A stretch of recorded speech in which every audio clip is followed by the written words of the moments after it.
Today we're going to be talking about something that I'm sure a lot of you guys have problems with. Let me ask you a question. Have you ever had a hard time coming up with things to talk about? Your brain ever just freeze and you end up with a long, awkward silence? Well, today I'm going to be sharing with you 4 extremely powerful topics that you can talk to just about anyone. Learning and using these 4 topics will allow you to build large amounts of rapport with just about anyone and will also allow you to create long-lasting friendships. An easy way to remember these 4 is through an acronym I like to call FORD. So let's jump right into it. F stands for family. Everyone has some sort of family. They are an integral part of our lives. They are the first people that we get to know, and for that reason, we hold a special place in our hearts for them. Studies have found time and time again that when people share family-related matters with strangers, they feel significantly closer to them afterwards. Now, the main problem with speaking about family is that it can sometimes come off very strong if you ask someone about their family up front. What you need to do instead is branch the conversation in a way so that the topic of family naturally pops up. Here's 2 ways to go about doing this. The first is by talking about your family first. Let's say, for example, you're at a party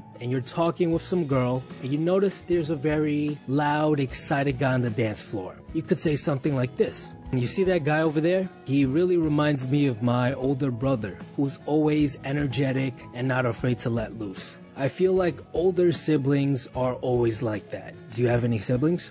By saying something like this, you direct the conversation towards family, and you also make the initiative to open up first. This gives her an opportunity to talk about her siblings without having to have her guard up. If she doesn't have any siblings, you could say something along the lines of, "Oh, do you ever wish you had one?" Again, the conversation is redirected towards family and the transition seems smooth. Now, the second way to get someone to talk about their family is by using what are called non sequiturs. Basically, assumptions that you make about someone. For example, let's say you meet someone new at the bar. You can say something like, "You know what, you look like you come from a big family." Non sequiturs like this accomplish 2 things. They create a sense of curiosity leading to questions like, why do you think I come from a big family? They also sometimes cause the listener to correct your statement. Maybe they don't come from a big family and they start talking about it. Maybe they do come from a big family and they go into details about it. The second topic is O, which stands for occupation. They say that 45% of our lives are spent on our occupation. Whether it be at school or at work, it's definitely a big part of our lives. Speaking about someone's occupation is actually very common. It's considered surface level conversation. You've probably heard lines like, "What's your major?" dozens of times before. The key to speaking about occupation is not to dwell on these surface level questions and instead quickly jump into a deeper conversation. For example, let's say you're on a date and you ask her what she does for a living. She says, "I'm a school teacher." A lot of people make the following mistake. They go, "Okay, what subject do you teach? Okay. What school do you teach at? Okay. How old are the kids you teach?"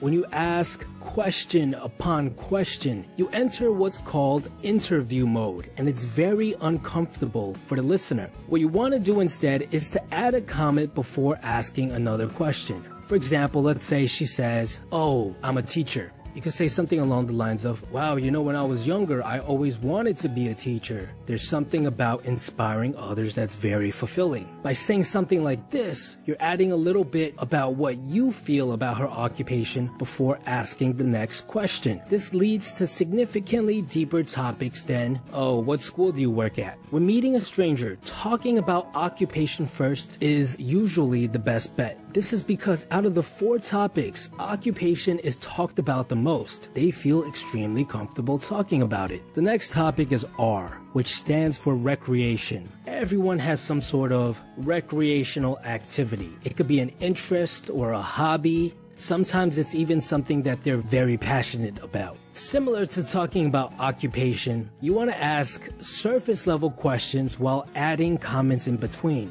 An easy way to lead a conversation into talking about recreation is by simply asking, "What do you like to do?" Yes, I know it's cliche, but it works very well. Recreation can sometimes be a little bit harder to talk about than occupation because oftentimes you'll meet someone who likes to do something you know nothing about. don't worry, because in these cases, all you have to do is approach the conversation with the following mentality. Why is this activity so exciting for him or her? Let's say, for example, you meet someone who tells you they like rock climbing and you've never done it before. You could say something along the lines of, "Oh, that's cool. I've always thought rock climbing was an interesting sport. Why do you like it so much?" Questions like these really make the other person feel like they're being listened to. They also allow the other person to really dive deep and explain to you why they enjoy the recreational activity as much as they do. The final topic is D, which stands for dreams. Without a doubt, this is the most powerful topic you can talk to someone about. Everyone has a dream that they are pursuing or wish they could be pursuing. And this topic is especially powerful nowadays because the average person does not get to pursue their dream. Oftentimes, it's because there's very little support found in our society. Most people are told to just get conventional jobs instead of pursuing their passions by everyone around them, including their parents and friends. So if you step in and show that you are supportive of their dreams, they begin to think very fondly of you. Dreams are oftentimes the hardest things to get people to open up about, and this is why it's the last of the 4 topics I like to bring up with someone. You want to make sure you've built a sufficient amount of rapport before leading the conversation towards dreams in order to get truly meaningful responses. So I'll share with you guys 2 tricks that I personally use to redirect the conversation towards dreams. Number 1, sometimes you'll get an idea of what a person's dream is by talking about their recreational activity. If they mention that they like to draw, their dream might be to become an artist one day. So the first trick is to use this information and make an educated guess. So for the person who likes to draw, you might ask, have you ever thought about becoming an artist for a living? And as you can see, this can easily lead to a deeper conversation. Now, the second way, my most favorite way to get someone to open up about their dreams, is to talk about the bigger picture. Now, what does that mean? Well, sometimes I'll be on a date and I'll be walking with a girl through a park and I'll just look at the night sky and say, just look up there. The universe is so vast. It's so big. I feel like our lives have more meaning than just working a 9 to 5. You ever dream of accomplishing something bigger than what you're doing right now? Yes, it's super cheesy, but again, it works. It redirects the conversation to dreams.